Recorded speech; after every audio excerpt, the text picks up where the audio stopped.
ঘরের মাঠে পাকিস্তানকে কাঁদিয়ে সিরিজ জিতে নিল বাংলাদেশ। সিরিজ জিতে উপস্থাপকের প্রশ্নে কি বলল অধিনায়ক মেহেদী হাসান মিরাজ। ঘরের মাঠে আবারও দাপট দেখালো বাংলাদেশ।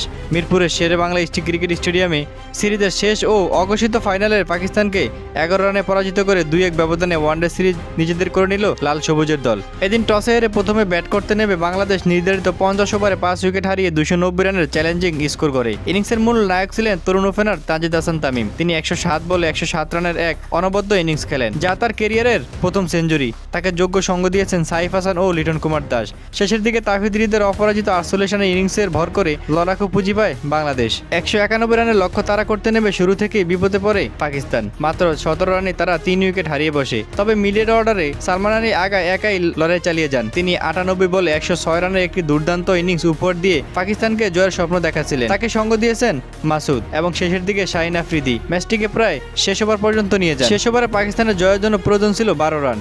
স্নায়ু চাপের এই মুহূর্তে বল হাতে আসেন লেগ স্পিনার রিশাদ হোসেন। পরে শেষ বলে শাহিন আফ্রিদিকে স্টাম্পিং এর ফাঁদে ফেলে বাংলাদেশের জয় নিশ্চিত করেন তিনি। তাই ম্যাচ শেষে পুরস্কার বিতরণী মঞ্চে অধিনায়ক মেহেদী হাসান মিরাজ বলেন, এই জয় পুরো দলের পরিশ্রমের ফসল। তানজিদ তামিম দুর্দান্ত ব্যাটিং করেছে এবং বোলাররা তাদের পরিকল্পনা শতভাগ বাস্তবায়ন করেছে। এই জয়ে আইসিসি ওয়ানডে সুপার লিগে টেবিলে বাংলাদেশ আরও এক ধাপ এগিয়ে গেল।